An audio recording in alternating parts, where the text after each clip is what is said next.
Hello and welcome back to the 12 Days of Christmas guided by Equus.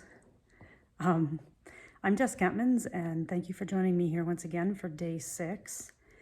And today I'm just sitting here in my space that I've maybe talked about a time or two. My Christmas tree is just opposite of me, as is our big picture window looking out the living room to the east. And this is my corner that I come and turn the light on and do all of my early morning oracle card guidance, journaling, sitting here just watching the Christmas tree and the sky rise above into the colors of the sunrise every morning for the last couple weeks here.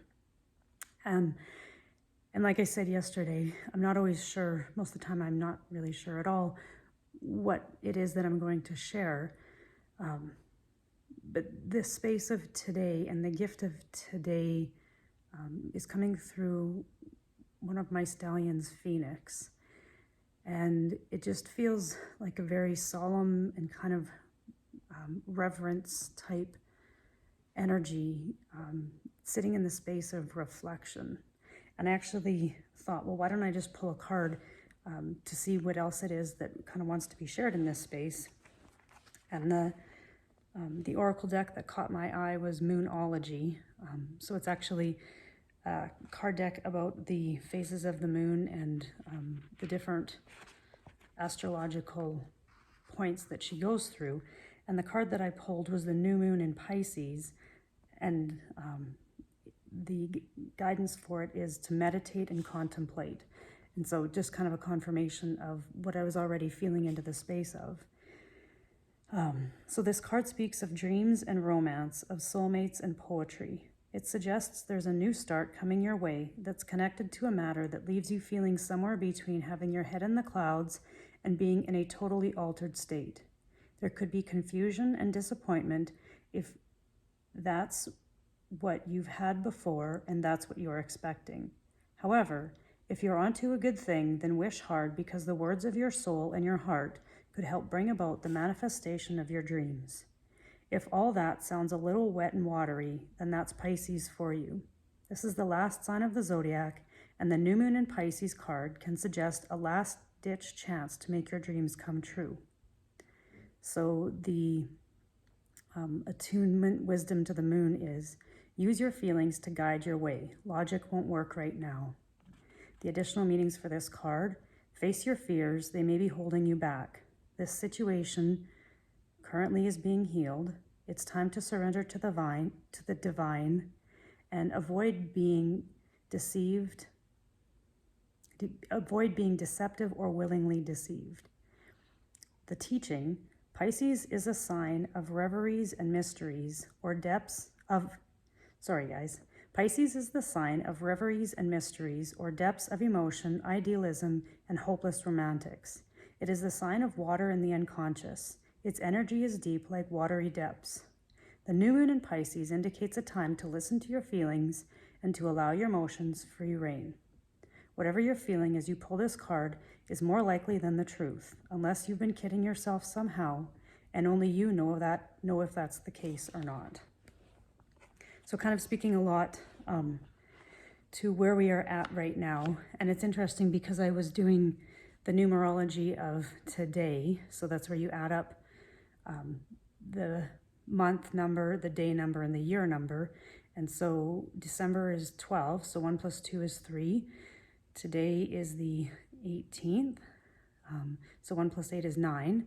So 9 plus 3 in 2020, 2 plus 2 is 4. So 9 plus 3 is 12, plus 4 is 16, so it's a 7 universal day. So that means that the 19th will be an 8 universal day, and the 20th will be a 9 universal day, and 9 is all about endings. And then on the 21st, with the Great Conjunction, or what is known as the Bethlehem Star, which is a really big astrological event that we're all getting to be part of, that day is a number 1 in numerology, which is all about new beginnings. And so this card that I pulled, and the wisdom of Phoenix, Phoenix is the rising of the phoenix from the ashes. So you first have to burn down what is no longer part of your world, and from that the new rises.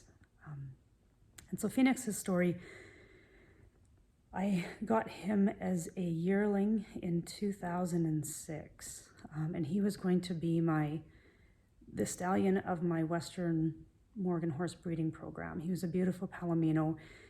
He had incredible working Western bloodlines, and he was just everything that I had kind of hoped to start my program with.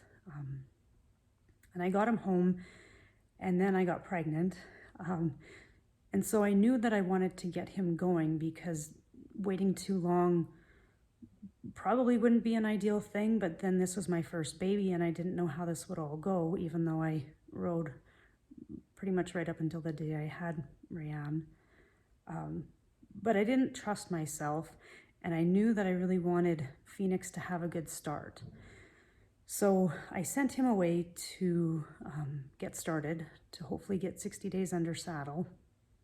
I forgot where this was all going to. I forgot about this part of the story. So who I sent him to put a handful of rides on him, and it took a while to get him going because there was kind of a miscommunication between the two of them. And there was a lot of tactics, I'll use that word, that were used in order to have a connection point between the two of them. And I only learned about this after the fact, when I went up to see the progress of Phoenix. And right away, I knew it didn't feel right inside of me, but I also had paid this person and committed to Phoenix's training with this person. And then just before I was actually supposed to go up there, Phoenix got ringworm. He had something, so she couldn't ride him for a handful of weeks because of whatever happened. Didn't want it to transfer to the other horses. So Phoenix himself wasn't sick or anything, but that definitely put a delay in the training process. And then when I finally went up and saw the point at which he was at, there was many things that didn't sit right with me. But like I said, I was pregnant, and this was my first child, and this was a 3-year-old stallion. And so I kind of remained committed, regardless of that feeling inside of me that almost had me sick to my stomach with a few things that I was sensing. So then the training kind of progressed, and the 60 days ended up taking, I want to say, closer to 120, because then there was another glitch in the timing of being able to ride Phoenix. And by the time I went up there to try him out in order to take him home and just to see where he was at, I want to say he had 30 days on him, but I got on him, and suffice it to say, right away I knew if I had trusted myself and just relied on that innate knowing of how much to do, and even if it took longer than I originally had thought a pregnant lady could train a horse in, it would have actually been more beneficial and more empowering for both Phoenix and myself. But I had to learn this a different way. So I brought Phoenix home, and he had shut down completely, to the point that you could kick him with spurs on and he was dead-sided. And I knew in my heart, I knew in my gut that I shouldn't have taken that path. But without that experience, I wouldn't have been able to come forward or backward, whatever you want to call it, to being able to trust myself and the timeline with which training, I'll put that in quotations, would happen between myself and my horses, and the relationship that would come. Now, giving Phoenix, as I spent more time with him, he began to soften and return to who I knew him to be. But there was always part of him that was hard and kind of unyielding, that at that time I was just doing my best. And like I said, I was pregnant, and then as I had one kid and then the next kid a year later, there was lots of things in life going on. And so I guess the point of this story is that right now we're maybe in a space of reflection and going over past things in our life where we realize, oh my gosh, I could have done something so much different or so much better. However, I maybe needed that experience of not trusting myself, and the timeline with which I could have built a relationship with Phoenix and still actually been, I won't say further ahead, but without having to go backwards before I could then go forwards, and reconnect through finding respect and trust and rebuilding the connection of sensitivity that these horses are that is so valued within them, and I so much value.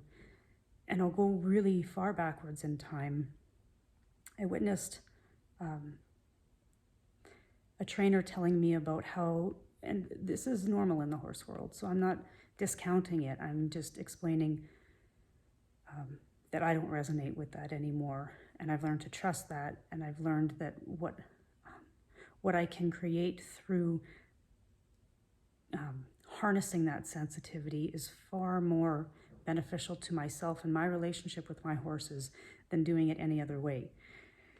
And so I was listening to this trainer talk about how they desensitized this horse so that then he could build sensitivity back into him in a way that the trainer wanted the horse to respond to him. And I was 14 or 15 years old at the time, and I knew that I never wanted to do that. And yet I actually went down that road and started working like that with my horses, because that's what everyone else was doing. And so I guess in this space of reflection, as we're coming to the end of many timelines and cycles, reflection is needed, because you cannot integrate that which your experience is if you're still stuck in the experience. When you provide yourself time and space to reflect and I'm not saying you have to pull oracle cards, but if you just sit in that space of reflection, often it's giving space for things to rise into your awareness, and memories to surface, and emotions that are trapped within you because your part of you is trapped in that emotional situation still, back in time. And this happens to every single one of us, because we all have these experiences that we leave part of ourselves there because we didn't know how to handle it. This is what the horses have shown me, and especially when I've had certain relationships with horses that I wonder, oh my God, how can I ever forgive myself? By going backwards in time and tuning into them, the capacity for which they have met me in the times when I couldn't meet myself there, has allowed me to recognize the level of understanding that we can actually gain by tuning into this field of memory, of emotion, of collective consciousness, because we all carry this inside of ourselves. We all have access to it, and we all experience it at some point in our lives. And the more we can go back and allow these memories and these traumas to resurface within our conscious awareness, then we actually can have a realization, and then choose to recognize that we did the best we could with what we had at the time. So to kind of wrap this all up today, where can you give yourself a chance to just sit there and notice what arises within your awareness? to be able to integrate the greater depths that is waiting there for you. It's kind of like the golden nugget within that we are unearthing right now. So much love from myself and the horses. And take care till day 7 tomorrow.